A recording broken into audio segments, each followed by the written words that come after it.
Hello friends, welcome to the GK update. आज 14 दिसंबर 2022। 14 दिसंबर 2022 से current affair के जितने भी क्वेश्चन बन सकते हैं वो इस वीडियो में हम डिस्कस करेंगे। देखते हैं आज का पहला क्वेश्चन। हुरन ग्लोबल 500 सूची 2022 में भारत कौन स्थान पर पहुंच गया है? तो भारत कौन से स्थान पर पहुंच गया है? 5वें पे। और ये 500 सूची है कंपनियों की, जिसमें भारत की 20 कंपनियों ने जगह बनाई है, तब जाके भारत 5वें स्थान पे पहुंचा है। इससे पहले भारत का जो स्थान था वो था 9वां, अब जाके हो गया है 5वां। और 260 कंपनियों के साथ अमेरिका इस सूची में टॉप पर बना हुआ है। चीन का नंबर दूसरा आता है, जिसमें चीन की 35 कंपनियां शामिल हैं। और जापान का नंबर तीसरा है, जिसमें जापान 28 कंपनियों के साथ तीसरे नंबर पे है। और भारत की जो रिलायंस इंडस्ट्री है और ये सबसे मूल्यवान कंपनी है।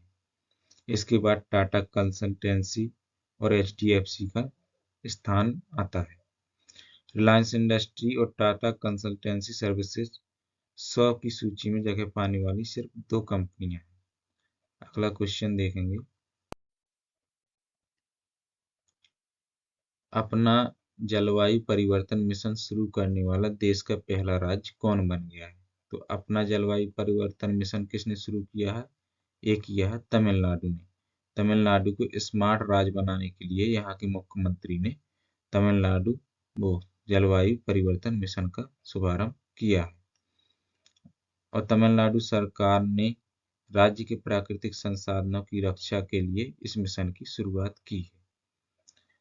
और राज्य ने केंद्र सरकार द्वारा 2070 के लक्ष्य से बहुत पहले कार्बन तटस्थता हासिल करने का इसमें लक्ष्य रखा है। यह 3 प्रमुख प्राकृतिक संरक्षण परियोजनाओं अर्थात green Tamil Nadu mission, Tamil Nadu wetlands, Tamil Nadu climate change को लागू करेगा। और यह सरकार को 10 स्मार्ट गांव, 25 ग्रीन स्कूल स्थापित करने में मदद करेगा और ब्लू फ्लैग समुद्र तटों को हासिल करने में भी मदद करेगा। अच्छा, तमिलनाडु की राजधानी चेन्नई। यहाँ के जो मुख्यमंत्री हैं M.K. स्टालिन। और यहाँ के राज्यपाल R.N. रवि यहाँ के राज्यपाल हैं। आंध्र प्रदेश की राजधानी है अमरावती। Y.S. जगनमोहन रेड्डी यहाँ के मुख्यमंत्री हैं। और विश्वभूषण हरिचंदन यहाँ के राज्यपाल हैं। तेलंगाना की राजधानी हैदराबाद। और यहाँ के मुख्यमंत्री के चंद्रशेखर राव। यहाँ के राज्यपाल तमिलसाई सुंदरराजन हैं। महाराष्ट्र की राजधानी मुंबई। यहाँ के CM एकनाथ शिंदे हैं। और यहाँ के जो राज्यपाल हैं वो हैं भगत सिंह कोश्यारी। तो इतना आपको याद रखना है। देखते हैं अगला क्वेश्चन। हाल ही में कितनी हिमालय औषधि पौधों को IUCN लाल सूची में शामिल किया गया है? तो IUCN लाल सूची में कितने हिमालयी औषधि पौधों को शामिल किया गया है? तो ये हैं 3 पौधे। तो हाल के एक आकलन के बाद हिमालय में पाए जाने वाले औषधि पौधों की प्रजातियों को संकटग्रस्त प्रजातियों की IUCN लाल सूची में शामिल किया गया है। अच्छा, तो ये पौधे कौन हैं? पौधे हैं मीजोट्रोपिस पेलिटा, ये गंभीर रूप से लुप्तप्राय है। और फ्रीटिलोरियस सिरोहोसा को संवेदनशील के रूप में नामित किया गया है। और डेक्टाइलोरिजा हेटागिरिया को लुप्तप्राय के रूप में शामिल किया गया है। अच्छा, जो मीजोट्रोपिस पेलिटा होता है इसको आमतौर पर पटुआ के नाम से जाना जाता है। और यह उत्तराखंड में पाई जाने वाली एक 12मासी झाड़ी होती है।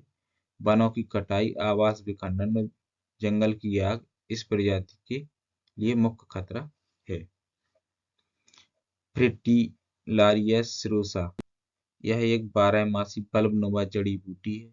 मूल्यांकन अवधि 20 से 26 वर्ष के दौरान जो इसकी जनसंख्या में जो कमी आई है वो लगभग 30% की गिरावट आई है।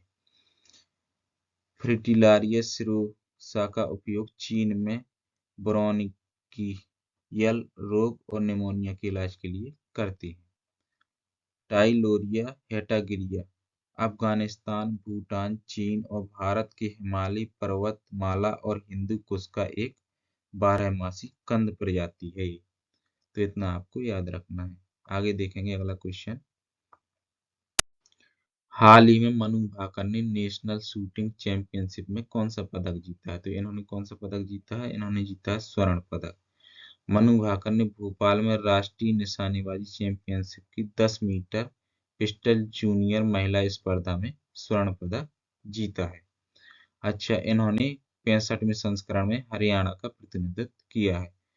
मनु भाकर ने चल रही राष्ट्रीय निशानेबाजी चैंपियनशिप 2022 में महिलाओं की 35 मीटर प्रति स्पर्धा में कुल 4 स्वर्ण पदक जीते हैं इन्होंने। और मनु भाकर ने फाइनल में ईशा सिंह को 583 अंकों के साथ 17-13 से हरा दिया। हिमाचल प्रदेश के विजय कुमार 583 के स्कोर के साथ पुरुषों की 25 मीटर सेंटर फायर पिस्टल में राष्ट्रीय खिताब जीता है इन्होंने। अनीस भानवाला और गुरप्रीत सिंह क्रमशः दूसरे और तीसरे स्थान पर रहे हैं।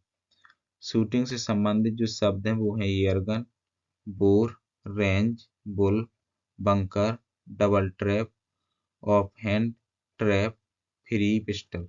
ये सारे शब्द निशानेबाजी से संबंधित है, शूटिंग से।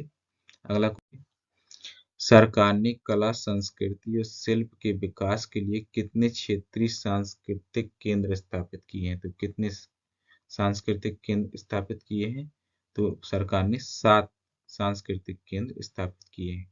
और इन 7 सांस्कृतिक केंद्रों का जो मुख्यालय है वो है पटियाला, नागपुर, उदयपुर, प्रयागराज, कोलकाता, दीमापुर, तंजावुर, यहाँ पे इनका मुख्यालय है। केंद्रों का मुख्य उद्देश्य देश भर में कला संस्कृति और शिल्प का संरक्षण और विकास करना होगा। जो ये केंद्र हैं, ये कला संस्कृति शिल्प का संरक्षण और विकास करेंगे। अगला क्वेश्चन देखेंगे, किस राज्य के बीज फॉर्म को देश का पहला कार्बन ट्रस्ट फॉर्म घोषित किया गया है? तो किस राज्य के बीज फॉर्म को? तो ये केरल राज्य के बीज फॉर्म को कार्बन ट्रस्ट फॉर्म घोषित किया गया है। अच्छा, केरल के बारे में और जानते हैं। केरल ने अभी हाल ही में किस किस पे काम किया है? राज्य भर में सोने की एक समान कीमत लागू करने वाला पहला राज्य कौन सा बन गया है? तो ये बन गया है केरल। और किस राज्य में देश की पहली ऑनलाइन ई टैक्सी सेवा शुरू की गई है? तो ई टैक्सी सेवा भी केरल में भी शुरू की गई है। किस राज्य केंद्र शासित प्रदेश ने बच्चों के खिलाफ साइबर अपराधों को रोकने के लिए कुंजा मोबाइल एप्लीकेशन लॉन्च किया है? तो ये किसने किया है? केरल ने किया है। कौन सा राज्य अपनी इंटरनेट सेवा वाला पहला राज्य बन गया है? तो ये केरल बन गया है पहला राज्य। किस राज्य के पर्यटन विभाग ने हाल ही में महिला अनुकूल पर्यटन परियोजना शुरू की है? तो महिला अनुकूल पर्यटन परियोजना किसने शुरू की है? तो एक शुरू की है केरल ने। अच्छा, केरल, तो केरल की राजधानी तिरुवनंतपुरम है।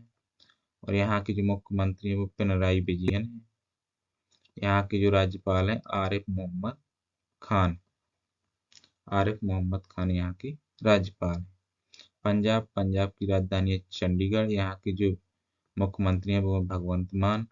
और यहाँ के जो राज्यपाल हैं वो हैं आपके बनवारी लाल पुरोहित यहाँ के राज्यपाल हैं। अच्छा, हरियाणा की राजधानी भी चंडीगढ़ है। यहाँ के मुख्यमंत्री मनोहर लाल खट्टर। और यहाँ के जो राज्यपाल हैं वो हैं बंडारू दत्तात्रेय। उत्तर प्रदेश की राजधानी लखनऊ। योगी आदित्यनाथ यहाँ की सीएम है। और आनंदीबेन पटेल यहाँ की राज्यपाल है। तो आपको इतना और याद रखना है। अगला क्वेश्चन देखेंगे, भारत और किस देश के बीच समन्वित गश्त अभियान के 39वें संस्करण का आयोजन हुआ है? तो 39वें संस्करण का आयोजन हुआ है गश्त अभियान समन्वित। तो ये हुआ है भारत और इंडोनेशिया के बीच। भारतीय नौसेना और इंडोनेशियाई नौसेना के बीच संचालित होने वाले India Indonesia coordinated petrol India Indo corporate का 39वां संस्करण 8 से 19 दिसंबर 2022 तक आयोजित किया जा रहा है। और भारतीय नौसेना की युद्धपोत आईएनएस करमुक ने इंडोनेशिया के बेलावन में तैनाती से पूर्व ब्रीफिंग में भाग लिया। करमुक एक स्वदेश निर्मित मिसाइल कॉरवेट है गश्ती अभियान को 15 से 16 दिसंबर 2022 तक अंतर्राष्ट्रीय समुद्री सीमा रेखा IMBL के साथ आयोजित किया जाएगा। पोर्ट ब्लेयर में एक डीब्रीफ के साथ यह संपन्न होगा। अगला क्वेश्चन देखेंगे। अच्छा, इसके बारे में देखेंगे। इंडोनेशिया की राजधानी जकार्ता है और यहाँ की जो करेंसी है वो है इंडोनेशियाई रुपया।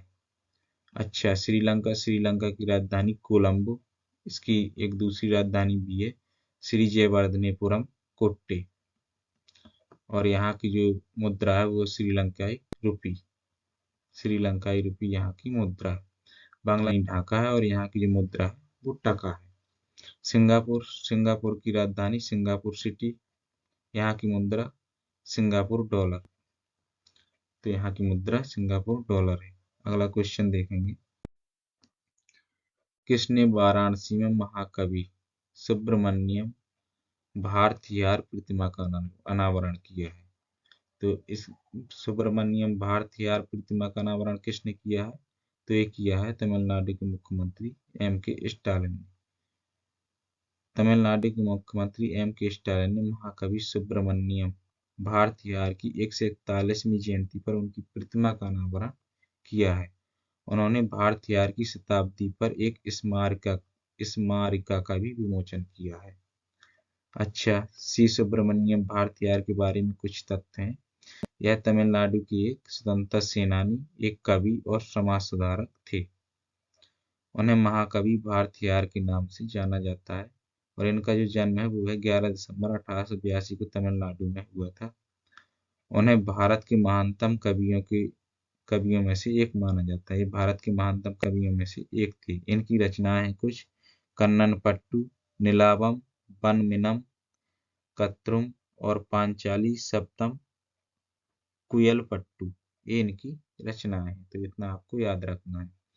योगी आदित्यनाथ यूपी के CM, पिनराई विजयन केरल के, नीतीश कुमार बिहार के। अच्छा, अगला क्वेश्चन देखेंगे। हाल ही में किसे 25वें SIES पुरस्कार से सम्मानित किया गया है? तो भारत के भूतपूर्व उपराष्ट्रपति वेंकैया नायडू को इस पुरस्कार से सम्मानित किया गया है।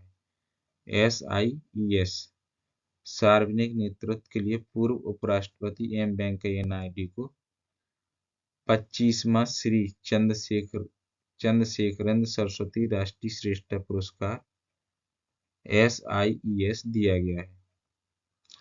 यह पुरस्कार जो है सार्वजनिक नेतृत्व, सामुदायिक नेतृत्व, विज्ञान और प्रौद्योगिकी, सामाजिक विचारकों के क्षेत्र में दिया जाता है जिन्होंने अपने संबंधित क्षेत्र में उत्कृष्ट योगदान दिया है, तो उस क्षेत्र में यह पुरस्कार दिया जाता है।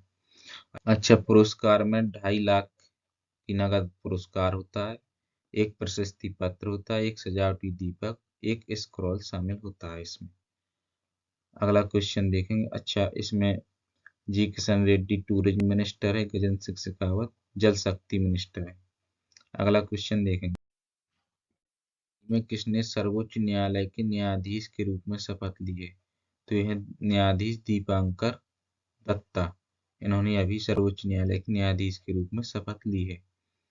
भारत के मुख्य न्यायाधीश DY चंद्रचूड़ ने शपथ दिलाई दीपांकर दत्ता जी को। जस्टिस दत्ता का कार्यकाल 8 फरवरी 2030 को समाप्त हो जाएगा। इनकी नियुक्ति के साथ सर्वोच्च न्यायालय में 34 न्यायाधीशों में से 28 न्यायाधीश हो गए। वर्तमान में सर्वोच्च न्यायालय की अधिकतम क्षमता है वो है 34 न्यायाधीश की, जिसमें से 28 हैं और इसमें से एक मुख्य न्यायाधीश होंगे, तो 33 अन्य न्यायाधीश। सर्वोच्च न्यायालय के न्यायाधीशों की नियुक्ति राष्ट्रपति द्वारा की जाती है। सर्वोच्च न्यायालय के न्यायाधीश के रूप में नियुक्त व्यक्ति राष्ट्रपति या उसके द्वारा एक उद्देश्य के लिए नियुक्त किसी अन्य व्यक्ति के समक्ष ही शपथ लेगा। या तो न्यायाधीश क्या है राष्ट्रपति के समक्ष शपथ लेगा, या राष्ट्रपति किसी को नियुक्त कर देगा तब उसके सामने शपथ लेगा। अच्छा, तो ये था हमारा आज का वीडियो। ये वीडियो आपको कैसा लगा कमेंट बॉक्स में जरूर बताएं।